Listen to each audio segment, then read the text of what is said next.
మీ car EMI కట్టలేకపోతున్నారా? మీ car EMI మేము కడతాం. ఈ నెంబర్కి కాల్ చేయండి. నమస్తే కళ్యాణ్ గారు. నమస్తే జయ గారు. కళ్యాణ్ గారు, రాజేష్ అనే ఒక వ్యక్తి మనకు మెయిల్ చేశారండి. తన పర్సనల్ ఇష్యూకి సంబంధించి మెయిల్ చేశాడు. ఎన్ని మలుపులు అంటే ఒక జీవితంలో ఇన్ని మలుపులు ఉంటాయా అని ఆలోచించాల్సిన పరిస్థితి.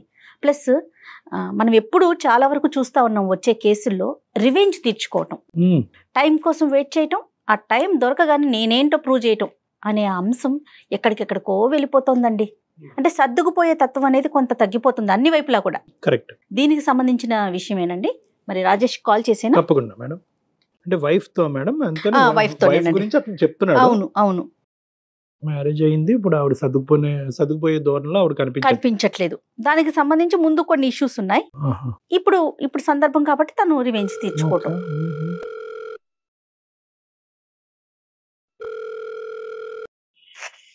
హలో హలో, రాజేష్ గారండి? అవును మేడం. నేను జయానండి, అందమైన జీవితం ప్రోగ్రామ్ నుంచి కాల్ చేస్తున్నాను. నమస్తే మేడం. నమస్తే రాజేష్ గారు. నమస్తే అండి. మీ మెయిల్ నేను చూశాను. నాతో పాటు డాక్టర్ కళ్యాణ్ చక్రవర్తి గారు ఉన్నారు. ఒక్కసారి మీరు మెయిల్లో పెట్టిన విషయాన్ని డాక్టర్ గారికి చెప్తే ఆయన సలహాలు సూచనలు మీకు అందిస్తారు. రైటా? ఓకే. రాజేష్ గారు నమస్తే అండి. నమస్తే సార్, కళ్యాణ్ చక్రవర్తి సార్. నమస్తే. ఏంటి చెప్పండి రాజేష్ గారు, ఏంటి సమస్య? సార్ అది నాది ఒక చిన్న మిడిల్ క్లాస్ ఫ్యామిలీ సార్ నాది. Right sir. ఒక నేను, మా వైఫ్, ఒక ఇద్దరు పిల్లలు ఉంటారు. డైలీ మార్నింగ్ 9కి వెళ్ళటం, ఈవినింగ్ 6 రావడం. నాది షేర్ మార్కెట్ సార్ నాది. ఇంకా లాట్ ఆఫ్ బ్రదర్స్, మీకు అర్థమయ్యే ఉంటారు సార్. మీకు అవునవును. పెళ్లి చేసుకున్నప్పుడు కొన్ని సంవత్సరాలకు బాగానే జరిగిపోయింది సార్. నాకు ఎవరైతే నేను మ్యారేజ్ చేసుకున్నానో ఆ వ్యక్తి నుంచి నేను ఒక టార్చర్ అనేది అనుభవించాల్సి వస్తుంది సార్. నేను మా ఫాదర్ ఫుల్ గా డ్రింక్ చేస్తారు. మా మదర్ ఏమో నేను చిన్న వయసులోనే 5th క్లాస్ 6th క్లాస్ చదివి టైంలోనే వాళ్ళు విడిపోయారు సార్. మా ఫాదర్ ఎక్కడికి వెళ్ళిపోయారు. మా మదర్ దగ్గరే మేము ఇద్దరు పిల్లలు, మా అక్క, నేను కూడా ఉంటున్నాం సార్. మదర్ చాలా కష్టపడి పెంచారు మేడం. ఒక మా సమతలో మా అక్కకి పెళ్లి చేసాం. నా విషయం దగ్గరకు వచ్చి ఏం జరిగిందంటే, నేను చదువుకునే టైంలో నేను మా దూరపు బంధువులు ఒక అమ్మాయిని నేను ప్రేమించాను సార్. ప్రేమించడం కొన్ని సంవత్సరాలు మాకు కూడా చదువుతో పాటు ప్రేమ కూడా చాలా రోజులు కంటిన్యూ అయింది. నేనైతే ఎవరైతే ప్రేమించానో వాళ్ళ అమ్మాయి పెళ్లికే నేను వెళ్లాల్సి వచ్చింది. ఆ అమ్మాయి ఎలా మిస్ అయిందంటే, వీళ్ళు మిడిల్ క్లాస్ ఫ్యామిలీ, వీళ్ళ ఫ్యామిలీ మదర్ పర్ఫెక్ట్ వేలో లేరు, వీళ్ళ పిల్లలు కూడా ఇలాగా ఈ వేలోనే ఉంటారు. అదొకటి మెయిన్ పాయింట్. రెండో పాయింట్ వచ్చి వీళ్ళకి డబ్బు లేదు. మిస్ అవడం వల్ల నేను ఇదే పట్టుదలగా పట్టుకుని ఎలాగోలాగా నేను దేని వల్ల అయితే నేను ఒక దాన్ని మిస్ చేసుకున్నా నా జీవితంలో గానీ, ఇది మిస్ అవ్వకూడదని చాలా కష్టపడ్డాను సార్. హైదరాబాద్ వచ్చేసాను. మా సిస్టర్ మ్యారేజ్ అయిన తర్వాత, మ్యారేజ్ అయిపోయిన తర్వాత నేను ఇంకా హైదరాబాద్ వచ్చేసా. ఇక్కడ రెస్టారెంట్ లో పనిచేస్తూ, హోటల్లో పనిచేస్తూ, ఇక్కడ నేనే అక్కడ నేర్చుకున్న దాంతో నేనే హాస్టల్ పెట్టి ఒక లైఫ్ లో కొంచెం నేనైతే సెటిల్ పోసి, మళ్ళా దాని దగ్గర నుంచి కొంచెం అమౌంట్ పోగు చేసి బిజినెస్ పెట్టి, బిజినెస్ ద్వారా నేను సర్వే అవుతున్నాను మ్యామ్. రైట్. అమ్మ ఎక్కడ ఉన్నారు? మీతో పాటే ఉన్నారా? అమ్మ మాతో పాటునే ఉన్నారు. నేను మ్యారేజ్ చేసుకున్నాను, అమ్మ మాతో పాటునే ఉన్నారు మేడం. మీరు మ్యారేజ్ కూడా చేసేసుకున్నారు? మ్యారేజ్ కూడా చేసేసుకున్నాం మేడం. మ్యారేజ్ చేసుకుంటా కూడా కారణం ఉంది. ఏంటండి? ఒక అమ్మాయిని పెళ్లి చేసుకోవాల్సి వచ్చింది సార్, తప్పనిసరి పరిస్థితిలో. అది ఎక్కడ జరిగిందంటే, నేను ఏవైతే మా దూరపు బంధువుల అమ్మాయి పెళ్లికి వెళ్ళానో ఆ పెళ్లిలో ఈ అమ్మాయి మా దూరపు బంధువు, ఈవిడ కూడా నాకు రిలేటివ్స్ లో మరదలు అవుతుంది. ఆవిడ అందులో మ్యారేజ్ లో నన్ను చూసింది. ఎలాగైనా సరే పలానా రాజేష్ నేను చేసుకుంటానని ఆ అమ్మాయి పట్టుబట్టింది. రైట్. నేనేంటంటే మా ఫ్యామిలీలో నేను మ్యారేజ్ అయితే చేసుకోను, అసలు 100% చేసుకుని నా జీవితం సరిపోతుంది అని నేను ఒక మైండ్ లో ఫిక్స్ అయిపోయాను. ఎందుకని? ఫస్ట్ ఇన్సిడెంట్ కండి? First incident. రైట్. ఓకే. మా లవ్ అయితే ఎక్కడ మిస్ అయింది, మా ఫాదర్ మదర్ అలాగా దాని వల్ల మనసులో పెట్టుకుని నాకు మా పెళ్లి అనే దాని మీద విరక్తి కలిగింది మేడం. ఓకే. లాస్ట్ కి ఏమైందంటే, ఈ అమ్మాయి నన్ను ప్రేమించింది అన్నట్టు నాకు తెలిసింది సార్. మా అక్కల ద్వారా. ఈ అమ్మాయి నా కోసం 7-8 సంవత్సరాల నుంచి వెయిట్ చేస్తుంది సార్. ఒక మనల్ని ప్రేమించే వ్యక్తి మన జీవితంలోకి వస్తే ఎంత అద్భుతంగా ఉంటుందో సినిమాలో చూపించినట్టు మనకు కూడా కొంచెం చాలా బాగుంటది, మన దిశ దశ మారిపోతది అని అదొక కాన్సెప్ట్ తో నేను చేసుకున్నాను. చాలా రిచ్, కొంచెం 50 ఎకరాల పొలాలు ఉన్నాయి, నగలు ఉన్నాయి, నట్టు ఉన్నాయి, ఇంకా ఫ్యామిలీ బ్యాక్గ్రౌండ్ కూడా చాలా పెద్దది. రైట్. ఏదేమైతేమి మీరైతే పెళ్లి చేసుకున్నారు ఆ అమ్మాయిని? ఎలాగైతే పెళ్లి చేసుకున్నాం. ఓకే, నెక్స్ట్ అండి. పెళ్లి చేసుకున్నాం. ఎలాగా కొన్ని రోజులు బాగానే గడిచింది. మేము మా అమ్మని తీసుకొచ్చి హైదరాబాద్ వచ్చేసామండి. హైదరాబాద్ వచ్చిన తర్వాత నేనైతే ఎక్కడ ఉన్నానో అదే హైదరాబాద్ లో మా అమ్మని వేరే ఇంట్లో పెట్టాల్సి వచ్చింది. ఎందుకంటే మా అమ్మగారినే సరిగ్గా పట్టించుకోకపోవడం, టైంకి మెడిసిన్ ఇవ్వలేకపోవడం, సరిగ్గా చూసుకోకపోవడం, ఇంకా తిట్టిందే తిట్టడం ఏదన్నా. ఇంకా ఆవిడకి కూడా నాకు కూడా ఇంటికి వచ్చినప్పుడు మా అమ్మగారు ఆఫీస్ నుంచి వచ్చిన తర్వాత చెప్పి లోపలికి నా మనసు కూడా చాలా గాయమైంది. అత్త కోడళ్ళకి పడల. ఆవిడ కోరుకున్నారండి మీ భార్య వచ్చి మీ అమ్మ ఇక్కడ ఉండటానికి వీల్లేదు అనే మాట వచ్చిందా, లేదంటే మీరే ముందు జాగ్రత్తగా అమ్మకి ఎందుకు సపరేట్ అని చెప్పి దూరం పెట్టారు? ఎలాగా మదర్ అక్కడ ఊళ్ళో ఉంటుంది కదా, నేనే వయసులో కొంచెం బాగా కొంచెం ఏజ్ పడింది, చిన్నప్పటి నుంచి కష్టపడి వచ్చింది కదా, కొంచెం రెస్ట్ కొంచెం సుఖపడుతుంది కదా మేము ఇక్కడ తీసుకొచ్చాను సార్. మీరు ఆ నిర్ణయం తీసుకోగానే మీ వైఫ్ ఓకే అని చెప్పారా? ఎందుకండి ఆ పని చేస్తున్నారని అన్నారా? ఓకే అనలేదు సార్. పర్లే కొంచెం కొన్ని రోజులు ఉండొస్తారు, వెళ్ళే ఆడవాళ్ళు వాళ్ళ లేడీస్ వెళ్ళే సర్దుకుంటారు అని నేను ఇలా అనుకున్నాను సార్. రైట్. ఓకే. మార్నింగ్ లేచి కొంచెం వీళ్ళకి టిఫిన్ పెట్టడం, కాఫీ పెట్టడం గానీ, మెడిసిన్ ఇవ్వడం గానీ, ఒక మినిమం బేసిక్స్ కూడా చూసుకోలేకపోతుందండి. అర్థమైంది. మా మదర్ కేమో కీళ్ళ నొప్పుల వల్ల టైం కి టాబ్లెట్స్ వేసుకోపోతే చాలా ప్రాబ్లం అవుతాయి. అమ్మ ఇష్యూ ఒకటి, ఇంకా అమ్మ ఇష్యూ ఒకటి. ఎక్కువ మెయిన్ ఇష్యూ అంటే మమ్మీ కన్నా సిస్టర్ అండి, మా అక్క. అయ్యో, ఓకే. ఆమెదేం ఇష్యూ అండి? మా బావగారు వేరే దుక్కున ఒక 20,000 కి వేరే దుక్కున జాబ్ చేస్తున్నారు లాంగ్ లో జాబ్ చేస్తుంటే, నువ్వు కూడా ఇక్కడ ఎందో ఉండడం ఎందుకు, నువ్వు వెళ్ళిపో. పెళ్ళైన తర్వాత కూడా అక్క మీతో పాటు మీ ఇంట్లోనే ఉందా? మా ఇంట్లోనే ఉంది మేడం. మా మమ్మీ మా సిస్టర్ ఇద్దరు కలిసి ఉండేవారు. వాళ్ళిద్దరు ఉండేవాళ్ళు, మీరు ఓకే రైట్. ఏం జరిగిందంటే ఈవిడి సూటు పోటు మాట్లాడడం వల్ల ఏదో మాట అన్నా కూడా మా సిస్టర్ భరించలేని వ్యక్తి అండి. దాని వల్ల ఒకనొక టైంలో ఆవిడ ఆత్మహత్య చేసి చనిపోయిందండి.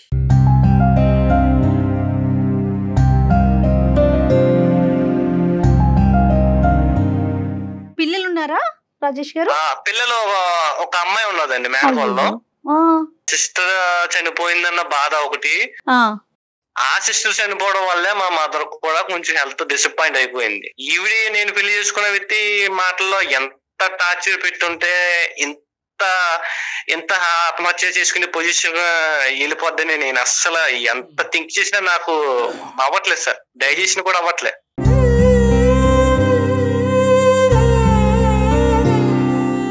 కానీ అది మనం కొరిలేట్ చేసుకోగలం అనేది ఇక్కడ చూసుకోవాలి. అంటే కేవలం మీ భార్య అన్నటువంటి మాటలకే మీ సిస్టర్ చనిపోయిందా, లేదంటే వేరే కారణాలు? ఓన్లీ మా భార్య అన్న విషయాల వల్లనే ఈమె చనిపోయిందండి. ఆల్రెడీ ప్రీవియస్ గా కాల్ మాట్లాడినప్పుడు ఇలాగా మీ మిస్సెస్ ఇలా ఉందిరా ఇలా ఉందని మా సిస్టర్ నాకు చెప్పి ఆవిడ వదిన మీరు చెప్పేది మా సిస్టర్ నాకు చెప్పేది. అలా కదా, అంత జరిగినా కూడా సొంత అక్కనే మీరు పోగొట్టుకున్న తర్వాత కూడా మీరు మీ భార్యతో బానే ఉండేవారా? అంటే మీకు ఎక్కడ కూడా మీ ఇద్దరి మధ్యన డిఫరెన్సెస్ బాగా పెరిగిపోయి ఉండాలి. మా అమ్మ హెల్త్ బాగోవడం వల్ల ఈవిడి నీ వల్లే చనిపోయిందని నేను అనడం వల్ల ఈవిడికి నాకు నేను నీకు బోలంతా డబ్బు ఇచ్చి కొనుక్కున్నాను, నీకు ఎంత కట్నం ఇచ్చాను, నీ వల్ల నువ్వు నాకు దక్కు, ఇవన్నీ లాట్ ఆఫ్ ఇష్యూ వల్ల మా డైలో గొడవలు అయిపోవడం, పిల్లల ముందేమో పిల్లలు ఏడ్ చేయడం. అదేలేండి, మొత్తం మీద ఇప్పుడు ఏంటంటే ఆ అమ్మాయి వెంటబడటం అనేది ఒకే సబ్జెక్ట్ కాకుండా ఆస్తిపర్రాలు అందమైనటువంటి అమ్మాయి 6 సంవత్సరాలు బట్టి వెంటబడుతుంది. ప్లస్ మోస్ట్ ఇంపార్టెంట్ ఏంటంటే మీకు వచ్చిన కట్నం బట్టి కూడా మీరు అట్రాక్ట్ అయ్యారులేండి. ఇక్కడ డబ్బు అనేది ఒక ప్రధాన కట్నం బట్టి కూడా అట్రాక్ట్ అయ్యాను. నా లైఫ్ లో కూడా రేపు పొద్దున్న మనీ పరంగా ఏ ట్రబుల్ రాకుండా, ఆ వ్యక్తి కూడా అంత అందగత్త అమ్మాయి అయితే కాదు, యావరేజ్, బిలో యావరేజ్. సరే, అందం మాట పక్కన పెడితే కనుక డబ్బు ద్వారా కొద్దిగా సెటిల్ అవ్వచ్చు అనే ఉద్దేశం అయితే మీకు ఉంది పెళ్లి చేసుకున్నప్పుడే. అదే ఇప్పుడు అమ్మాయి బ్రహ్మాస్త్రం కింద వాడుతుంది. నన్ను పెళ్లిలో కోరుకున్న కారణం ఏంటంటే నేను హైట్ ఉంటాను, కొంచెం తెల్లగా ఉంటాను, ఇవన్నీ చూసే కోరుకున్నా సార్. నేను నేను ఎలా ఆవిడ ఎలా కోరుకుందో నేను కూడా ఆశ చూసి అలా కోరుకున్నాను సార్. ఆవిడ ఈయన అందం చూస్తే ఈయన ఆవిడ ఆస్తి చూసారు. మొత్తానికి ఇద్దరు కలిపి మీ అమ్మగారిని చూడలేకపోతున్నారు, అది ఇక్కడ బ్యాడ్ లక్. మా అమ్మగారు చూడలేకపోతున్నారు. అక్క వాళ్ళ పాప ఎక్కడుంది? అమ్మానో పాప ఉంటున్నారా? అమ్మ వాళ్ళ మా ఇంటి కాడే పక్క స్ట్రీట్ లో హైదరాబాద్ లో ఉండాల్సి వస్తుంది మేడం. రైట్. పాప ఏం చదువుకుంటోంది? Pre KG. వాళ్ళ ఫాదర్ చూసుకుంటారా పాపకి సంబంధించి? వాళ్ళ ఫాదర్ మా సిస్టర్ అయితే ఎప్పుడైతే చనిపోయిందో అప్పటి నుంచి మా బావగారు అనేవారు పట్టించుకోవడం మానేసారు సార్. రైట్. ఒక మేనకోడలు అనేది ఇంకా నాకు కూడా ఒక కూతురు టైప్ ఇంకా చూసుకోవాల్సి వచ్చిన పరిస్థితి వచ్చింది. మీ మదర్ ని దూరం పెట్టిన తర్వాత మీ ఇద్దరు వరకు అయితే మీకు అది బాధాకరమైనా కూడా మీ ఇద్దరు హ్యాపీగా ఉన్నారా? హ్యాపీగా అయితే లేదు సార్, నేను చాలా నరకం అనిపిస్తున్నాను సార్. నేను ఎంతకాలం అయింది అమ్మని దూరం పెట్టి? 1 year అవుతుంది సార్. రోజుకి ఎన్నిసార్లు వెళ్ళి వస్తా ఉంటారు అమ్మ దగ్గరికి? అసలు వెళ్తారా? అమ్మ దగ్గరికి వెళ్ళనిస్తుందా నీ భార్య? అమ్మని చూసుకొని ఇస్తుందా? బాగోగులు అమ్మను నేను చూసి వచ్చాను, వాళ్ళకి ఏమైనా కొనిపెట్టాను, ఏమైనా చూసింది అనుకోండి, పెద్ద ఆ రోజంతా నైట్ అంతా ఒక 24 గంటలు కూడా గొడవ అవుతుంది. సో దూరం పెట్టడం వల్ల మీరు సుఖంగా లేరు, ఆవిడ సుఖంగా లేరు. ఆవిడ కూడా సుఖంగా లేదు. రైట్. ఓకే. ఇప్పుడు ఏమంటదండి? ఇంకా ఏంటి ఆవిడ కోరికలు చిట్టా? మీరేం ఎక్స్పెక్ట్ చేస్తున్నారు? మనకి ఎందుకు మెయిల్ చేశారు? మెయిల్ చేయడం కారణం ఏంటంటే నాకు వీలైతే నాకు డైవర్స్ తీసుకోవాలి, ఇంకా ఈ వ్యక్తి మీద నాకు విరక్తి, అసహ్యం, ఇంకా మొత్తం అన్ని ఇంకా ఏవైతే పదాలు అయితే ఉన్నాయో మొత్తం అన్ని అనిపించింది సార్. అది అసలు వికారం వచ్చింది నన్ను. ఫస్ట్ ఆఫ్ ఆల్ ఏంటంటే వికారం వచ్చింది. ఇంకా నేను నా లైఫ్ లో ఎంత బాగుండేదో పెళ్లి కాకముందు, ఈ వ్యక్తి నాకు పెళ్లి అయిన తర్వాత రావడం వల్ల నాకు జీవితం మీద విరక్తి కలిగింది. ఇంకా ఎప్పుడైనా మాట్లాడారా? అమ్మని పాపని మీ మేనకోడల్ని చూసుకోవాల్సిన బాధ్యత మీదే కాబట్టి ఈ విషయం తనకి ఎప్పుడైనా చెప్పారా? చెప్పా మేడం. ఏమంటారు తను? నాకు చూసుకోవాల్సిన అవసరం లేదు, నేను కొనుక్కున్నాను, డబ్బు పెట్టి కొనుక్కున్నాను, నిన్ను చూసుకోవాల్సిన అవసరం నాకేంటి, నిన్నే నేను చూసుకోను, లేకపోతే మీ మదర్ ని మీ మేనకోవాలని చూసుకోవాల్సిన అవసరం నాకేముంది? బేసికలీ ఏంటంటే ఎప్పుడైతే మీ సిస్టర్ చనిపోయిందో అప్పటి నుంచి ఆవిడ చనిపోవటానికి ఈ అమ్మాయి కారణం అన్నట్టుగా మొత్తం అందరూ విరుచుకుపట్టడం వల్ల ఆ అమ్మాయి కూడా మానసికంగా ఇబ్బంది పడిందేమో. అసలు ఆ అమ్మాయి యాంగిల్ ఏంటో ఒకసారి విందాం. ఉందా ఆవిడ? నేను కాన్ఫరెన్స్ కలుపుతాను సార్. నేను ఆవిడ పేరు మమత గారు. ఓకే, ఒకసారి కలపండి, మాట్లాడదాం. Okay sir. ఇతను ఏమంటున్నాడు మేడం? నేను అక్కడ మనసు ఇరిగిపోయింది, ఆ ప్రేమ కరెక్ట్ కాదనే ఉద్దేశంతో పెళ్లి చేసుకోవాలనే ఉద్దేశం లేనుకున్న వ్యక్తి ఈవెన్చువల్ గా పెళ్లి చేసుకున్నాడంటే దానికి కేవలం ఆ అమ్మాయి వెంట పట్టడమే కాదు, ఇతను అడ్వాంటేజ్ కూడా చూసుకున్నాడు. ఆ అడ్వాంటేజ్ ఒకటే కనిపించింది కానీ అసలు ఈ అమ్మాయి ఎవరు, ఎలాంటిది, ఎలా పెరిగింది అనేది ఆ విశ్లేషణ జరగలేదు. హలో ఏంటండి? ఎక్కడున్నావు? ఇంట్లోనే ఉంటాను. ఎక్కడుంటాను? ఏం చేస్తాను? ఇంట్లో ఏదో ఒక పని ఉంటది కదా, పని చేసుకుంటూ ఉంటాను. మా అమ్మకి ఒంట్లో బాగోలేదు, మెడిసిన్ పట్టుకెళ్ళి ఇచ్చావా? నేను ఎందుకు ఇవ్వాలి? మీరు ఇవ్వచ్చు కదా. మా అమ్మ వండుకునే పరిస్థితి లేకే కదా నిన్ను పట్టుకెళ్ళమంటా. నాకేంటండి, నాకేం పని లేదనుకున్నారా? ఇంట్లో ఎక్కడ పని అక్కడే ఉంది, నేను పని చేసుకుంటూ ఉన్నాను. నాకు పని పాట ఏం లేదా? నేను ఇచ్చుకుంటూ పోవాలా? నీకు ఇంట్లో 2 పిల్లలు, నేను నువ్వు ఉన్నావు, ఇంక నీకంత పని ఏముంది? అయినా కాకపోయినా ఎంత పని ఏంటండి? ఆవిడ అన్నం వండుకుంటుంది, నువ్వు కూర పట్టుకెళ్ళి ఇవ్వలేవా? కనీసం మెడికల్ షాప్ కి వెళ్ళి. నేను ఇవ్వనండి, నాకంత ఓపిక అసలు లేదు, నేను ఇవ్వను, మీరు ఇవ్వండి. ఇవన్నీ బాధలు నేను భరించలేకే అందమైన జీవితం అనే ప్రోగ్రామ్ నేను కాల్ చేశాను, మెయిల్ చేశాను. ఎవరికి? మమత, సారీ, నా పేరు డాక్టర్ కళ్యాణ్ చక్రవర్తి అమ్మ. ఇప్పుడు బేసికలీ ఏంటంటే రాజేష్ గారు మాకు ఫోన్ చేశారు. అంటే అతను పెళ్ళైనప్పటి నుంచి అతను పడేటటువంటి ఇబ్బందులు అవన్నీ చెప్పాడు. సరే, మేమేమి వన్ సైడ్ అనేటటువంటిది మేమేం మాట్లాడలేదు కాదయ్యా, ఆవిడ ఏ విధంగా ఇబ్బంది పడుతుందో ఈ మ్యారేజ్లో అనేది కూడా మనం తెలుసుకుందాం, ఒకసారి ఫోన్ కలుపు అంటే కనుక మీకు కలపడం జరిగింది. సో నేను మిమ్మల్ని ఏం చేయమనట్లేదమ్మా, ఒక 2 నిమిషాలు నా మాట వినండి అని అంటున్నాను. ఇప్పుడు మీ అత్త తర్వాత నువ్వు మాట్లాడదే గానీ. సర్లే ఇంకా నా పరువు తీసింది కాక ఇంకా టీవీలో న్యూస్లో వాటిలో వీటిలో వేస్తున్నావా? అమ్మ ఇది ఎక్కడ కనిపించే విషయం కాదమ్మా. నాకు ఎలాగా అవకాశం ఇవ్వో, కనీసం డాక్టర్ గారు కూడా సార్ కూడా అవకాశం ఇవ్వో అని అడుగుతున్నాను నేను ఏమని చెప్తున్నా అంటే రెండు పదాలు మాట్లాడుతున్నాను ఇక్కడ. ఏంటంటే ఆ అబ్బాయి అతని జీవితంలో హ్యాపీగా లేడంట, అక్కను పోగొట్టుకున్నాడు, తల్లిని దూరం చేసుకున్నాడు. అయినా కానీ ఇన్ని జరిగినా కూడా నాకు నా భార్య మధ్యన సఖ్యత లేదు, కేవలం వీళ్ళు గురించే కాదు, మీ ఇద్దరం హ్యాపీగా ఉండలేకపోతున్నాం, బయటపడాలి అనే ఆలోచన ఉన్నా కూడా బయట పడలేనటువంటి పరిస్థితి, ఎందుకంటే 2 పిల్లలు ఉన్నారు అనే అంశంతో మా ముందుకు వచ్చాడు. సో మేమేమన్నాము, అవునయ్యా అలా అయిపోయిందా, ఉండు మీ ఆవిడకి ఫోన్ కలుపు, ఆవిడ గట్టిగా బుద్ధి చెప్పాలి అని అనలేమేమో. మేమేమన్నాము, ఏదో ఆవిడ వర్జన్ కూడా ఉండుంటుంది అయ్యా, బహుశా ఆవిడ కూడా ఎక్కడో బాధపడి ఉంటుంది, ఒకసారి ఫోన్ కలిపితే కనుక ఆవిడతో మాట్లాడదాం అని చెప్పి మీ మాట వినటం గురించి మీకు ఫోన్ కలపమన్నాం. నేను బుద్ధి చెప్పించుకునేంత ఏం లేదులేండి అక్కడ. అదే సరే, నా దగ్గర మాట్లాడినట్టు నువ్వు సార్ దగ్గర మాట్లాడు, మాకు అర్థమవుతుందా? ఏంది నీ గోడ అసలుకి, ఏంది నీ బాధ ఏంది నాకు అర్థం కావట్లేదు. అమ్మమ్మ రాజేష్, ఆవిడ అలా మాట్లాడటం వల్ల నేనేం ఇబ్బంది పడట్లేదు, ఎందుకంటే నేను ఆవిడకి సంస్కారం ఇస్తున్నాను, ఆవిడ ఇవ్వలేకపోతున్నందుకు నో ప్రాబ్లం. నీతో నేను సంస్కారం నేర్పించుకునేంత ఏమీ లేదు అక్కడ. నువ్వు నన్ను 6 సంవత్సరాలు టార్చర్ పెట్టావు నువ్వు నన్ను. అలాంటి నీకు ఇప్పుడు నేను సంస్కారం ఇయ్యాలా? కొట్టే వచ్చిన భర్తవి నువ్వు ఊరికే ఏం రాలే, నీ అవసరం కొద్ది నన్ను పెళ్లి చేసుకున్నావు. నేను నీ మాట వినేదేంది, నేను అసలు నీ మాట వినను, నేను చెప్పింది నువ్వు చెయ్యాలి అంతే. చెప్పింది చేయడానికి నేనే నీ చేతిలో ఉన్న రిమోట్ కాదు, నేను ఒక నీ అవసరం బట్టి 10 లక్షలు తీసుకొని పెళ్లి చేసుకున్నావు, ఆ రోజు గుర్తుకు రాలేదా ఇవన్నీ? ఈ 10 లక్షలు నువ్వు ఎప్పుడు ఇచ్చావు? నేను ఈ 10 లక్షలకే 10కి 10 కలిపి నేను సంపాదించాను నా కష్టంతోను. ఒకప్పుడు రాజేష్ కాదు నేను, ఇప్పుడు మారాను, అర్థమవుతుందా? ఎప్పుడు నీ తమ్ములతో నీ సొగ్గులతో తిరుగుతున్నాను అనుకున్నావా? నేను కష్టపడ్డాను, అర్థమవుతుందా? అందరికి తెలుసు, మన బంధువులకి అందరికి తెలుసు, నువ్వు కొత్తగా చెప్పుకొని తిరగాల్సిన అవసరం ఏం లేదు. నువ్వు మహానటుడివి, మనుషుల ముందర ఒకలాగుంటావు, మనుషుల తర్వాత ఒకలాగుంటావు. నేను మహానటుడు అంటే నువ్వు మహానటి.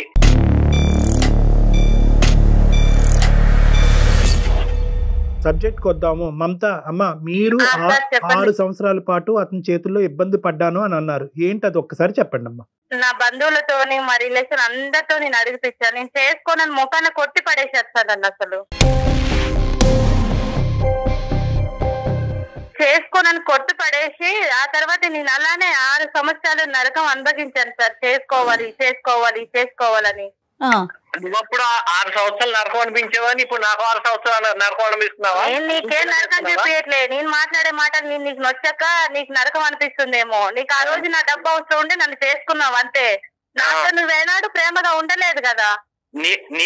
నాకు డబ్బు అవసరం, నీకు అందం అవసరం కాబట్టి నన్ను చేసుకున్నావు. ఒక పెళ్లి అనే పవిత్రమైన బంధాన్ని ఎవరికి ఇష్టం వచ్చినట్టు మాట్లాడేసుకుంటున్నారు మేడం.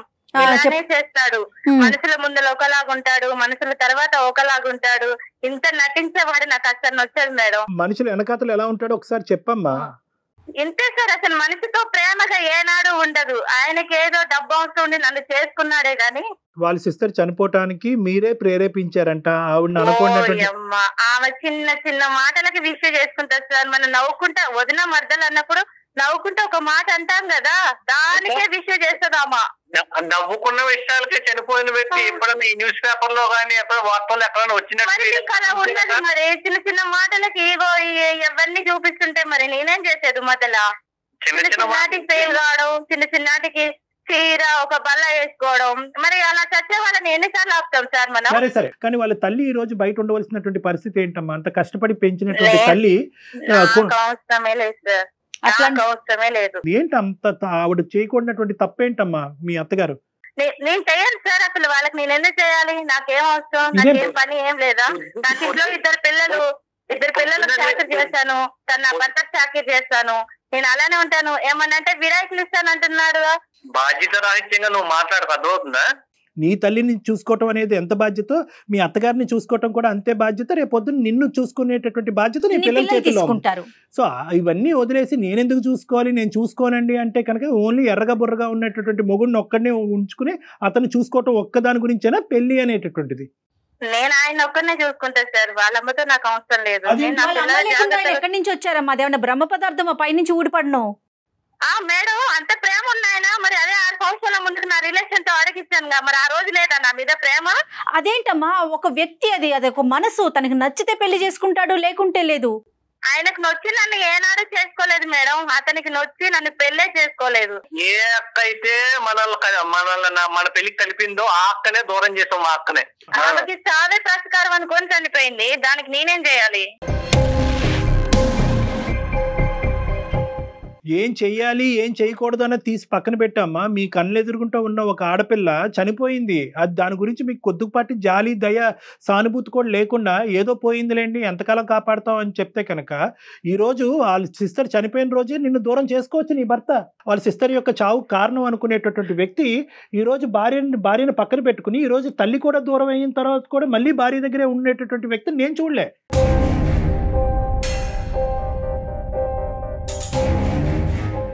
బహుశా ఇతని రిఫ్లెక్సెస్ చాలా స్లోగా ఉన్నాయా, ఇతను ఆలోచించలేకపోతున్నాడా, ఇతనికి దమ్ము ధైర్యం లేదా అనేటటువంటి మాటలు నేను ఉపయోగించవలసి వస్తుంది ఇక్కడ. ఇప్పుడు దమ్ము ధైర్యం లేక సార్ నేను ఒక కాంపిటేటివ్ వాళ్ళలో ఉంటున్నాను. ప్రతి దానికి కూడా నాకు ప్రతిరోజు నాకు చేసే జాబ్ నాకు సవాల్గానే ఉంటుంది సార్. ఆ సవాళ్ళు ఎదుర్కోవాలా, లేకపోతే కుటుంబ మా అమ్మ సంబంధించింది, మా వైఫ్ సంబంధించి, పిల్లలకు సంబంధించిన పరిష్కారాలు నేను ఎదుర్కోవాలి సార్. నీకు మీ అత్తగారి మధ్యన ఉన్న డిఫరెన్స్ చెప్పలేదు, కేవలం ఒకే మాట అంటున్నావు, నేను ఎందుకు చూడాలి, నా పిల్లల్ని చూస్తాను, నా భర్తను చూస్తాను, ఆవిడని చూసుకుని ఈ విధంగా నీ హక్కుల గురించి మాట్లాడితే అతను కూడా అతని హక్కుల గురించి మాట్లాడే పరిస్థితి వస్తుంది, పిల్లలు అన్యాయం అయిపోతారు. ఒకటి రాజేష్, ఇక్కడ చాలా ఇంపార్టెంట్ పాయింట్, పునాది ఎక్కడ పడింది అంటే కనుక ఖచ్చితంగా 10 లక్షలతో నువ్వు వ్యాపారం పెట్టుకున్నావా లేదా, ఈ రోజు నువ్వు సెటిల్ అవడానికి 10 లక్షలు కారణమా కాదా? పెట్టుకున్నాను సార్ నేను. ఒకటి కట్నం ఎందుకు తీసుకున్నారనేటటువంటి అంశం. కట్నం తీసుకుంటే కనుక అవకాశం దొరికినప్పుడు ఎలా మమత లాంటి వాళ్ళు మీతో పేకాట ఆడుకోవచ్చు అనేది ఇక్కడ చూసాం. ఓకే, ఇది నెంబర్ 1.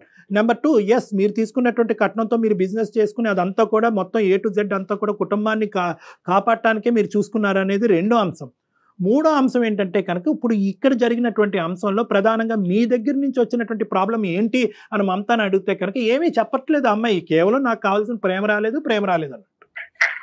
ఇది అంతే కదా సార్, ఆయనకి పర్సనల్ గా డబ్బు అవసరం ఉండి నన్ను పెళ్లి చేసుకున్నాడే గాని ఆయన ప్రేమతో ఏనాడు నన్ను పెళ్లి చేసుకుంటాను ముందడిగేలే కదా సార్. అమ్మా, బిజినెస్ అనే కాన్సెప్ట్ తోనే పెళ్లి చేసుకున్నారు. అతని అందం గురించి నువ్వు 6 సంవత్సరాలు వెయిట్ చేసి నువ్వు నీ డబ్బు గురించి అతను చేసుకున్నాడు. ప్రేమ ఆప్యాయతలు అనేటటువంటిది పెళ్లి అయినప్పుడు లేవు, ఇప్పుడు కూడా ఉన్నాయా లేదా అనేది చాలా పెద్ద క్వశ్చన్ మార్క్. ఎక్కడా కూడా ప్రేమ ఆప్యాయతలు అనేటటువంటి ఫౌండేషన్ మీద మీ వ్యవహారం నడవలేదు అనేది నేను బల్లగుద్ది చెప్పగలను. నా కుటుంబ జీవితంలో మా అమ్మ మా నాన్న ఎలా విడిపోయారో దాని వల్ల ఎన్ని ఫలితాలు అనేది మనకి డిసడ్వాంటేజ్ వచ్చాయో, రేపొద్దున నా ఇద్దరు పిల్లల జీవితాలు కూడా కొంచెం ఒక మంచి దారిలోకి వెళ్ళాలనే నేను మిమ్మల్ని సంప్రదించాల్సి వచ్చింది. మీ ఆలోచన కరెక్టే, కానీ ఇక్కడ మీరు ఏదైతే వాతావరణాన్ని ప్రపంచాన్ని మీ తల్లిదండ్రులకి మీ పిల్లలకి చూపెడుతున్నారనేది ఇంకా ఇంపార్టెంట్ ఇష్యూ. ముసలి వయసు వచ్చి పెద్ద వయసు వస్తే తల్లిని ఇలా బయటకు మెడపట్టుకుని గెంటేసి పక్కింట్లో పెట్టి ఆవిడకి జబ్బు పడినా కూడా ట్యాబ్లెట్లు ఇవ్వకూడదు అనమాట. ఒకప్పుడు అలా ఇస్తానన్నా కూడా నా భార్య కానీ నా భర్త కానీ అలా ఇస్తానని డిసైడ్ చేసుకుంటే మనం వాళ్ళని పట్టుకుని వెనక్కి లాగేయాలన్నమాట అనేటటువంటి ఈ మానవతా విలువలు కూడా మీరు తెలిసి తెలియకుండా ఆ పిల్లలకు చూపెడుతున్నారు. ఇది కూడా గుర్తుపెట్టుకోండి. సో ఎప్పుడు కూడా ఏంటంటే ఒక మ్యారేజ్ అనేటటువంటిది as long as it is advantages for every member of the family. అది మీ భార్యకు ఉపయోగపడాలి, మీకు ఉపయోగపడాలి, మీ పిల్లలకు ఉపయోగపడాలి. అంతేగాని దాన్ని ఏదో విధంగా మా తల్లిదండ్రులకి ఇలా జరిగింది కాబట్టి 100 106 ఇలా కొట్టుకు సచ్చైనా కూడా ఇద్దరం కలిసే ఉంటాం అనే కాన్సెప్ట్ కరెక్ట్ కాదండి. అది పద్ధతి కూడా కాదు, అది పిల్లలకు కూడా మంచిది కాదు. 200% కరెక్ట్ కళ్యాణ్జీ. దాని ఇంపాక్ట్ పిల్లల మీద ఉంటుంది. ఇప్పుడు ఆ అమ్మాయికి ఎక్కడా కూడా మీ సిస్టర్ చనిపోయింది అనేటటువంటి సానుభూతి కానీ అయ్యో పాపం నేను కాదండి అని చెప్పడం వేరు. ఇక్కడ పాయింట్ ఏంటంటే ఏమండి నేను కాదండి, ఆ అమ్మాయి మెంటాలిటీ అలా ఉంది కాబట్టి ఆ అమ్మాయి చచ్చిపోయిందండి, ఆ అమ్మాయి చనిపోయినందుకు మా భర్త కంటే నేనే ఎక్కువ బాధపడ్డాను అనే కాన్సెప్ట్ డిఫరెంట్. అలా కాదు, పోయేటటువంటి వాళ్ళని మేము ఎలా ఆపుతామని చెప్పి మానవతా హృదయం లేనటువంటి విధంగా ఆ అమ్మాయి మాట్లాడుతుంది చూడండి. అది నన్ను చాలా బాగా కలిచివేసిందండి. మమత నువ్వేమన్నా అనుకో అమ్మ. నెంబర్ 1. నెంబర్ 2, ఒక్క 0.5% పాయింట్ కూడా మీ అత్తగారిని దూరం పెట్టడం గురించి నువ్వు ఒక్క మాట చెప్పలేదు. అది అతని హక్కు, అతని హక్కు. అతని తల్లి దగ్గర ఉండవలసిన, తల్లిని దగ్గర పెట్టుకుని కాపాడవలసినటువంటి బాధ్యత అతని హక్కు. రేపొద్దున పిల్లలు ఏమవుతారో మనం పెంచేటటువంటి విధానం ఉంటుందండి, దాన్ని బట్టి చూసుకుందాం అంటే కాదు. ఏదైతే దరిద్రం, ఏదైతే చండాలం మీ పిల్లలు చూడాలో ఆల్రెడీ వాళ్ళు చూసేశారు. సారీ, నా తప్పయింది, మీ అమ్మగారిని వెనక్కి తెచ్చుకుందాము, మీ అమ్మగారిని చూసుకుందాము, నేను మిమ్మల్ని బ్లేమ్ చేయను, మీరు నన్ను బ్లేమ్ చేయొద్దు, గతాన్ని వదిలేసి ముందుకెళ్దాం అనేటటువంటి ఒక్క పశ్చాత్తాపం నీలో వస్తే కనుక సరిపోతుందమ్మా. ఆయనకంత ఓపుకుంటే ఆయన చేసుకోనండి, నేను చేసేంత ఓపిక నాకు లేదు.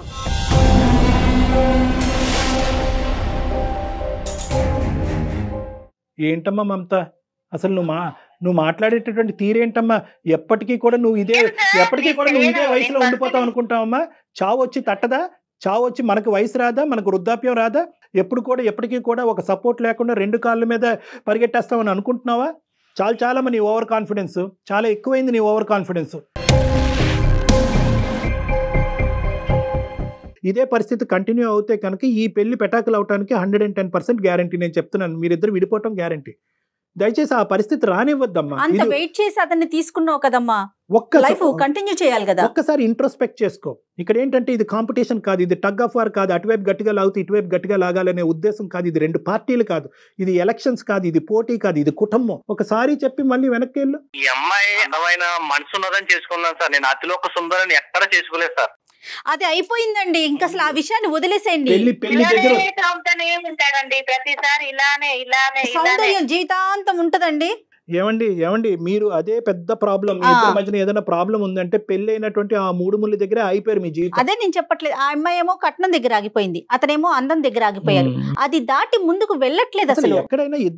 ఎక్కడైనా కూడా ఇద్దరిలో 0.5% ఈ కుటుంబాన్ని కాపాడి ఆ పిల్లల్ని కాపాడాలి అనే ఉద్దేశం రావాలి కదండి. మమత, ఒక్కసారి ఆలోచించమ్మా, ఒక్కసారి ఆలోచించుకో. ఆయనకి ఇబ్బంది, ఆయన మీకు ఫిర్యాదు కదా సార్, ఆయనకి చెప్పుకోండి, నాకు చెప్పమాకండి ఇవన్నీ. ఏదమ్మా నేను చెప్పిన దాంట్లో తప్పే ఉందమ్మా? ఏమైనా బూతుమాట చెప్పానమ్మా? నేనేమన్నా అనుకున్నటువంటి మాట అన్నానమ్మా?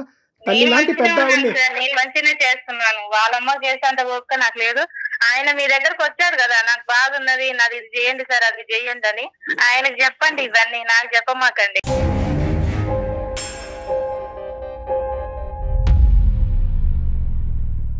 ఆయనకి చెప్పాలంటే నువ్వు వినాలి కదమ్మా, ఇదంతా కనెక్టెడ్ సిరీస్ కదా.